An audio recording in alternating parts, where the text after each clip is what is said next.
So what happens if someone infringes on your copyrights, either in your sound recording or your composition?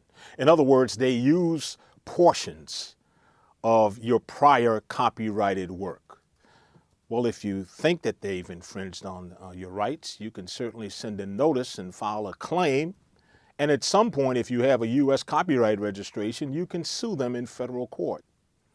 However, I want to let you know that suing people for copyright infringement and proving the case isn't an easy thing to do. Because if you go to court, you're going to have musicologists that are going to testify on both sides, and they're really going to notate each song and really compare to see how close that song comes or that sound recording comes to the other. And that can be a very difficult process. As a matter of fact, most copyright claims are usually settled before there's a decision in the case. A lot of people also ask me, well, I've heard about this rule that if you only use 4 bars of somebody else's song or sound recording, then it's not considered copyright infringement. False. It could even be 3 notes. The NBC television network used to have a 3-note sound logo that they used to play at the top of every hour. Now, I can't repeat those notes here because I don't want to infringe on their copyright. But if I did or anybody else used those 3 notes, the NBC network could sue them for copyright infringement. So if you feel that your copyrights have been infringed upon and you have U.S. copyright registrations, you're in a position to sue in the U.S. federal court system. And once you get to the case and get to the trial level, there are 3 elements of proof. 3 elements of proof, and this is the reason why I say that proving copyright infringement is really no joke. It isn't as easy as everyone thinks. Many times people will hear songs and they'll say, that sounds just like this song. That person should sue that person for copyright infringement. And they fail to recognize that there are 3 elements that you have to prove, and it might be difficult overcoming some of those hurdles. Let's talk about the first element of proof. 1, you have to prove that you actually have a U.S. copyright registration. As I mentioned earlier, you have to bring that copyright registration to court. So make sure that you carefully catalog your copyright registrations. 2, you have to prove access. You have to prove that the person that infringed on your work had access to your copyrighted work. They heard that work before, and that's the reason why they created their work incorporating your work. Access isn't that easy of a thing to prove. Certainly if you went backstage with an artist and you played them a song and there were other people in the room who could testify that the artist heard that song on that particular date, and then 3 months later the artist comes out with a song that sounds just like your song, but they didn't get permission from you, that's a pretty easy case of proving access. However, it usually doesn't happen that way. You don't have to have just direct evidence of access, however.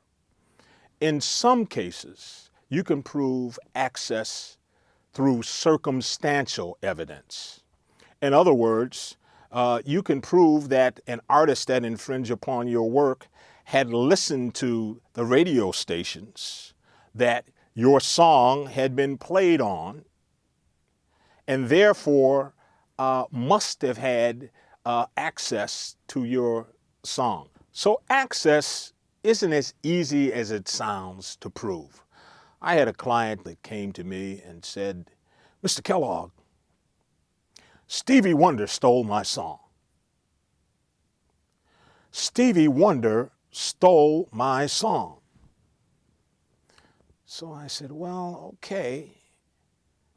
But knowing that I had to prove access, I said, but how did Stevie Wonder hear your song before creating this other song that you say infringed on your song? And he said, well, I sent it to Motown. I sent it out to California and I sent it to Detroit.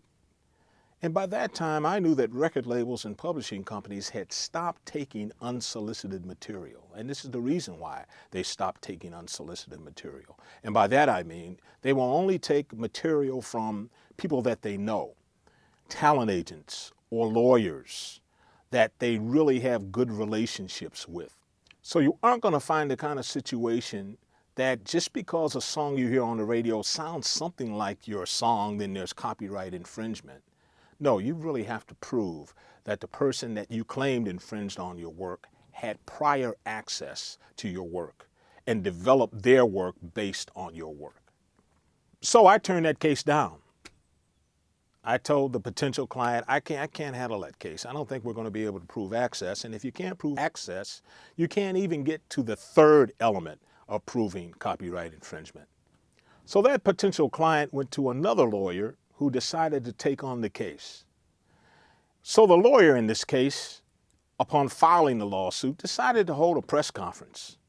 And all of the TV stations in this particular town came out to attend the press conference because they received a press release that a local resident was filing a case against Stevie Wonder, and Stevie Wonder had stolen this local resident's song.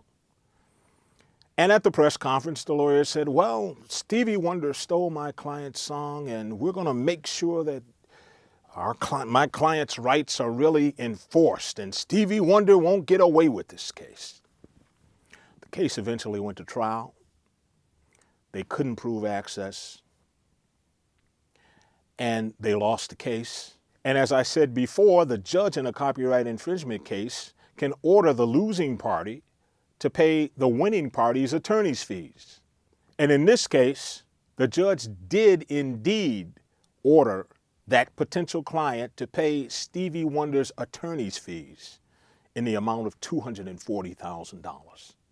So as I indicated before, copyright infringement cases aren't as easy to prove as a lot of people think. So you have to be very careful because you could be ordered to pay the attorney's fees should you lose the case. All right, the elements to prove a copyright infringement case. First, you have to have the copyright registration. Second, you have to prove access. And the third element is substantial similarity. You have to prove that your work was infringed upon and the other person that created a work that infringed upon yours is substantially similar to your copyrighted work. Substantial similarity is determined on a case-by-case basis. And as I alluded to earlier, each party is going to have their expert, usually a musicologist, that's either going to try to prove that the song is similar or that it isn't similar. And that's going to really be determined by either the judge or the jury. So there is no set formula to determine substantial similarity. It's really going to come down to the evidence that's presented by both of the parties and the determination that's made either by the judge or the jury. However, if the two works are strikingly similar where anyone can hear that the music is really the same, then you don't even have to prove access in order to proceed with a copyright infringement suit. I remember having one client's song used, I felt a certain portion of their song used in another popular artist's song, and I raised this issue to the publishing company that administered the songs on behalf of my client, and to me it really sounded like copyright infringement. Well, the publisher was smart. The publisher hired a musicologist to actually notate the rhythms, the melodies, and the lyrics to determine whether or not it was enough to move forward, whether or not it was substantially similar or not. Although I disagreed with the publisher, I had to go along with their decision because they are experts in that particular area of determining whether or not it's worth going forward with a copyright infringement claim.